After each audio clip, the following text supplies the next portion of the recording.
Podcast 99.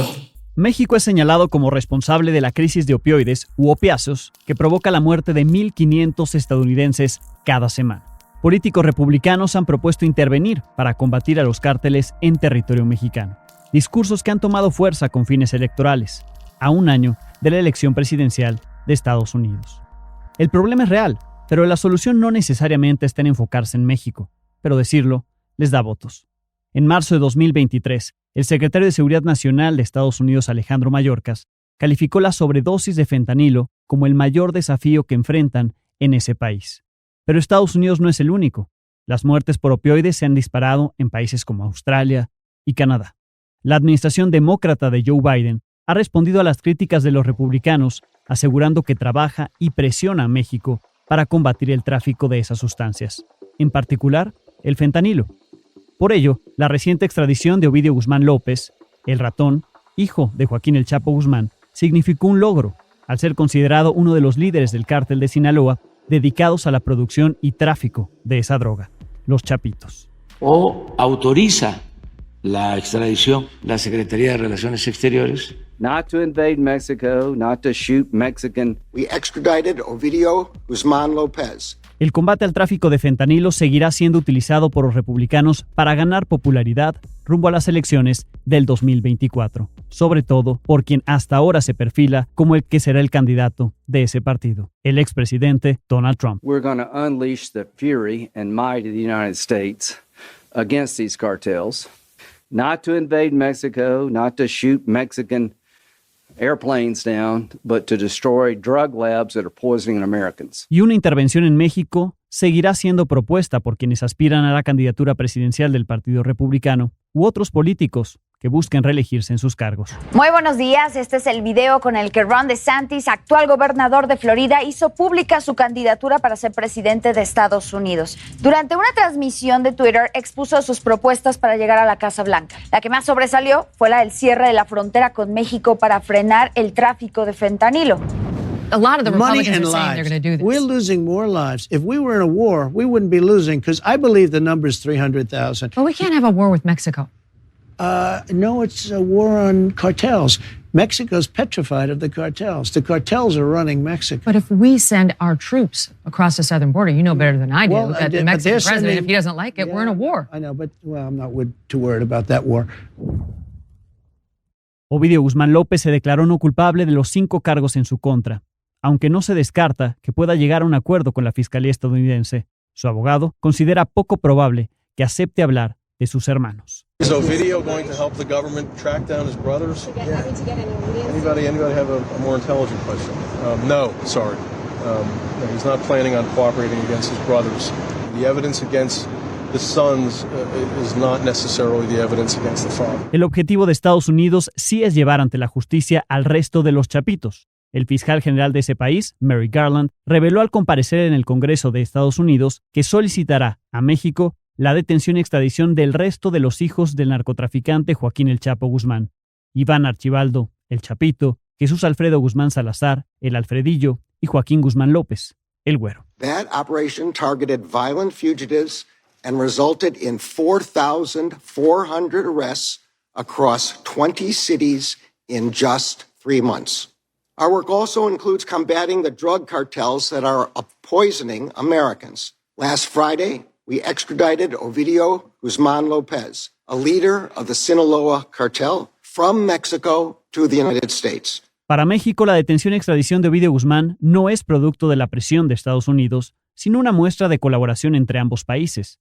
Sin embargo, México fue incapaz de fincar cargos en su contra por delitos cometidos en nuestro país. Es un procedimiento, lo expliqué, que resuelve la Secretaría de Relaciones Exteriores a una solicitud del gobierno de Estados Unidos. Y en efecto, el día 13 presenta la solicitud o autoriza la extradición, la Secretaría de Relaciones Exteriores, el día 13. El 14 notifican a el detenido y el 15 se lleva a cabo la extradición. En el caso de los términos, el tiempo. Eso lo decide la Fiscalía General de la República. Bienvenidos a Date y Cuenta, soy Alejandro Domínguez y como cada semana tenemos una nueva explicación de lo que es noticia. Me acompañan los estudiantes de Storytelling, Reportaje y Microperiodismo de la Universidad Iberoamericana, Bruno Correa y Mariana Hernández. Mariana, Bruno, bienvenidos. Muchas gracias, Alex.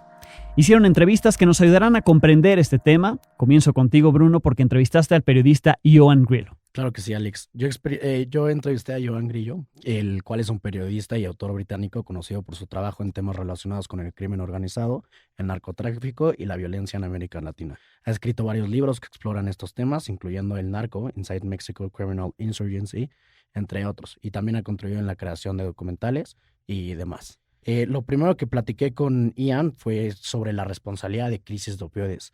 ¿Qué tanto tenemos nosotros como país la responsabilidad de lo que está pasando en el narcotráfico y la violencia que hay dentro y fuera de nuestro país?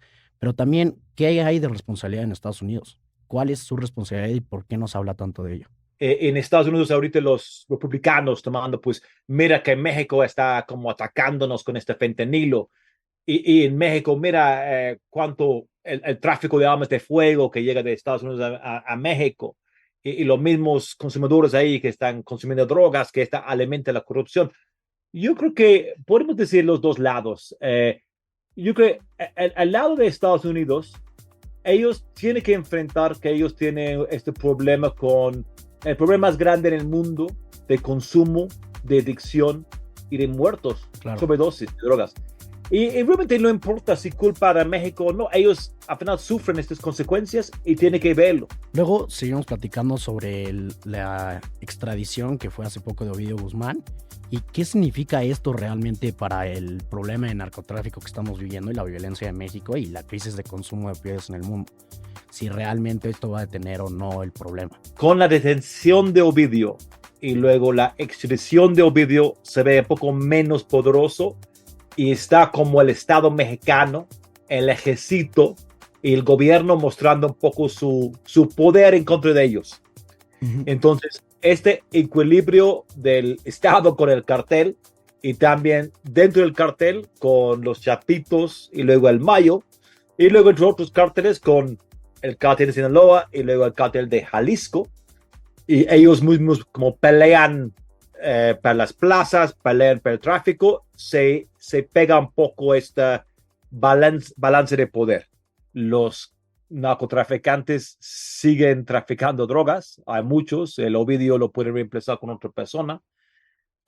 Los de Estados Unidos siguen consumiendo drogas, siguen, mientras hablamos, muriendo gente de eso. Sigue cuestiones de mucho dinero, de mucha corrupción. Entonces, el escenario más grande no le afecta realmente gran cosa.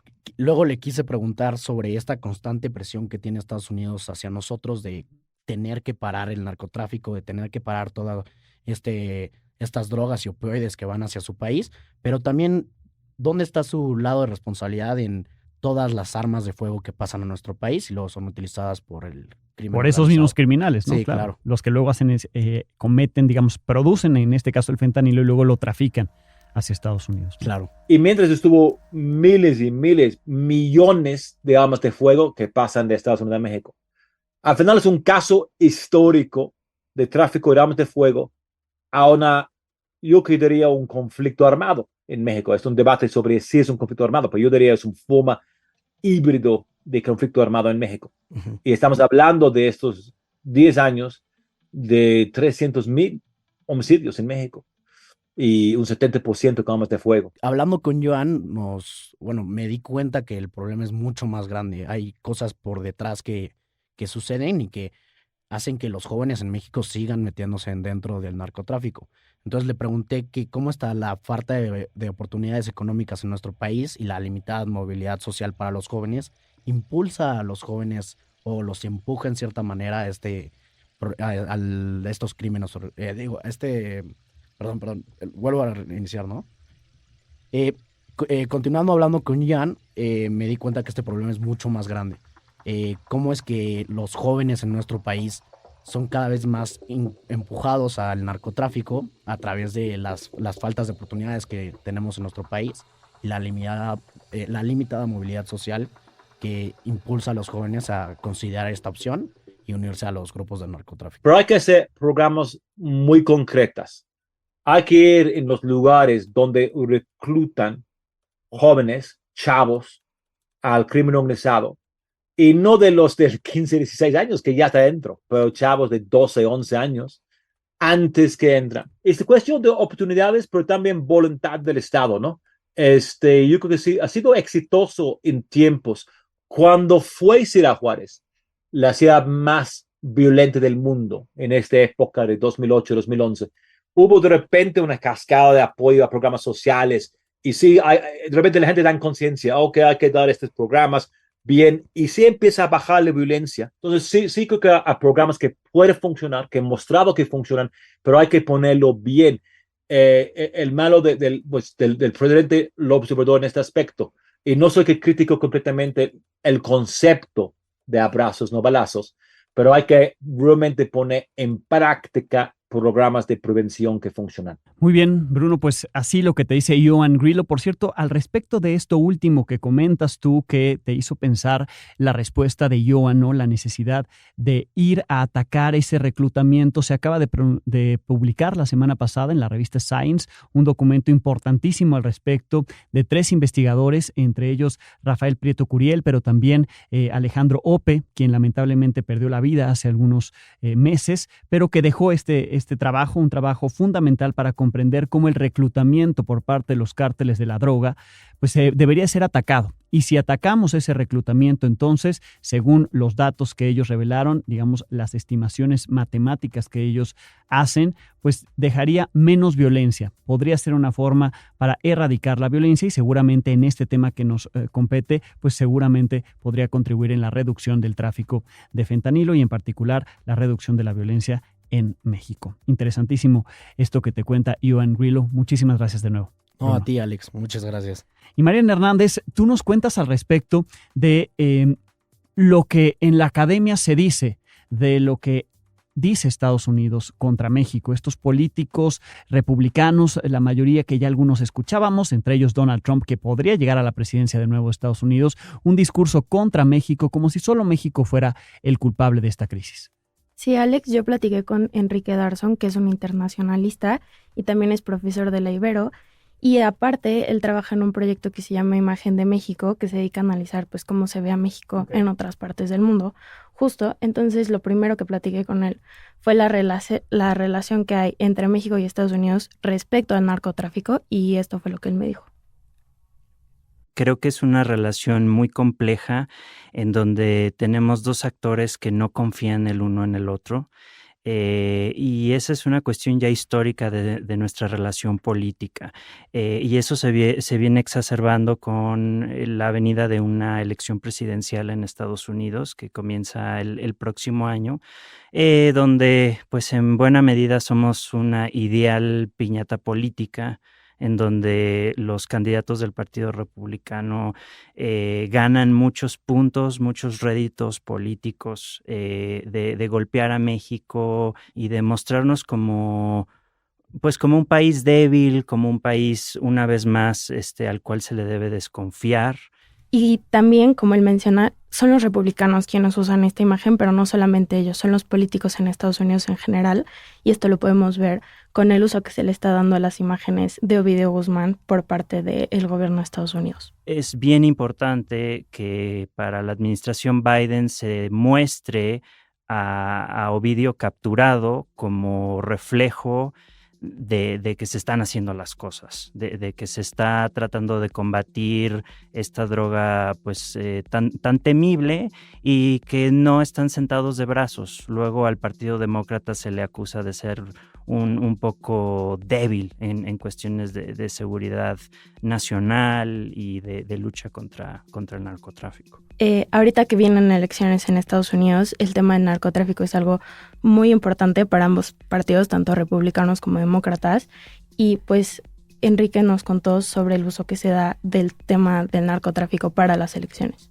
En el caso mexicano, pues es muy malo que cada 4 años que hay una elección presidencial en Estados Unidos se nos golpea de esta forma en la opinión pública, porque eso es coyuntural, quiere decir que sucede de vez en cuando, pero como se mantiene con el tiempo y como les digo, cada 4 años es lo mismo, empieza a afectar la estructura de nuestra imagen y nuestra reputación internacional. Es importantísimo que México responda a esto, que construya una narrativa de un país que puede ser aliado, es vecino, geográficamente siempre seremos vecinos de los Estados Unidos. Y para poder entender cómo, de dónde viene el problema del narcotráfico, hay que saber quién tiene la responsabilidad. Y pues Estados Unidos muchas veces ha culpado a México, pero Enrique nos dijo esto.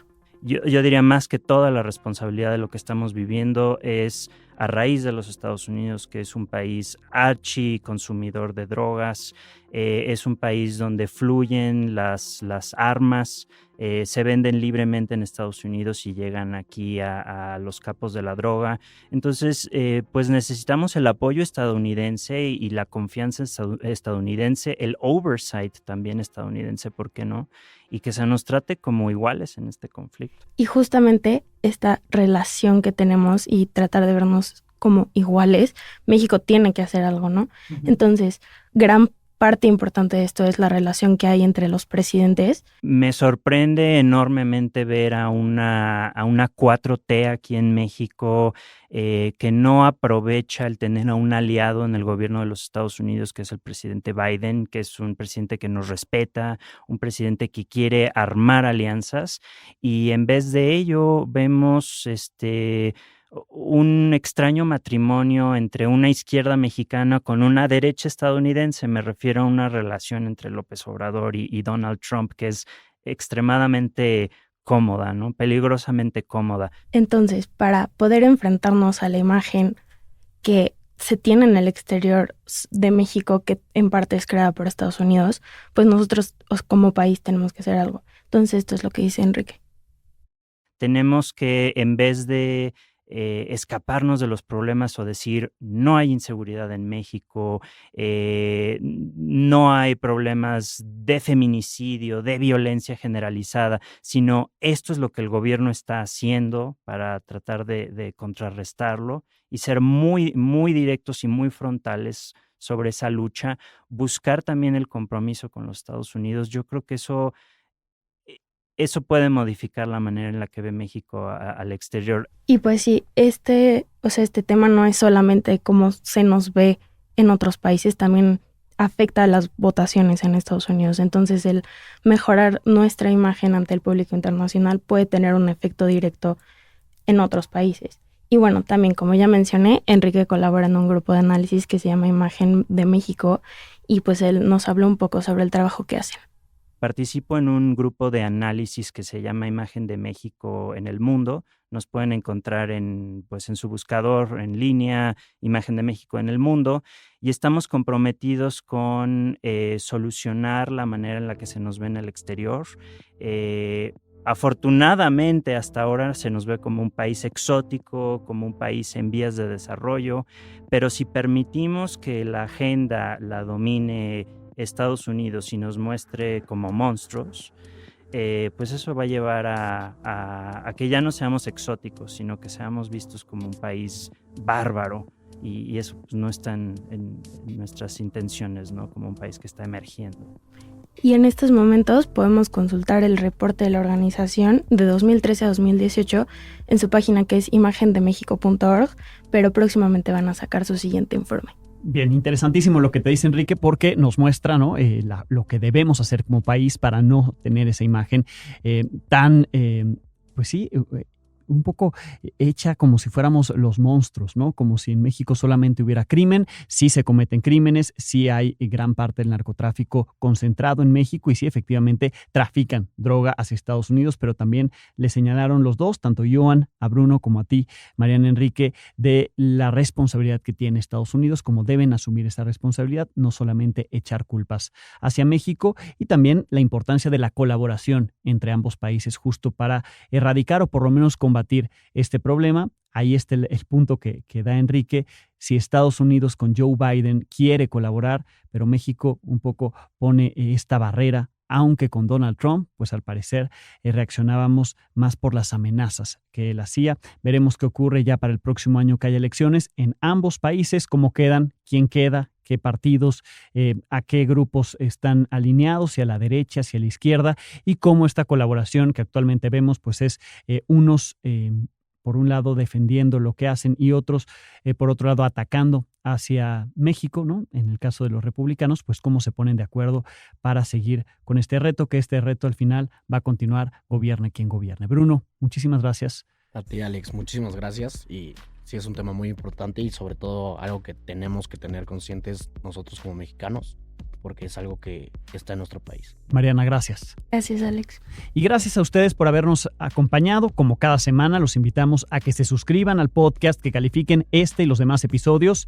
Un podcast que es posible gracias al equipo que conforman Leonardo Cepeda, Esther Cherem, Bruno Correa, Miranda Gómez, Farideh Lu, Mariana Hernández, Patricio Mazana, Ana Ortega, Marcela Ortiz Mena, Valentina Pulido, Alejandro Ramírez, Pablo Ríos y Paula Simón. Queremos, por supuesto, como cada semana, agradecer a Daniel Maldonado, a Rox Aguilar y a Aldebarán Abraham de Ibero 99 en la información y en la producción de este y los demás episodios.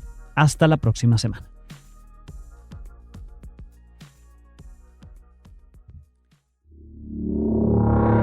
Para más contenidos como este, descarga nuestra aplicación disponible para Android y iOS o visita ibero909.fm.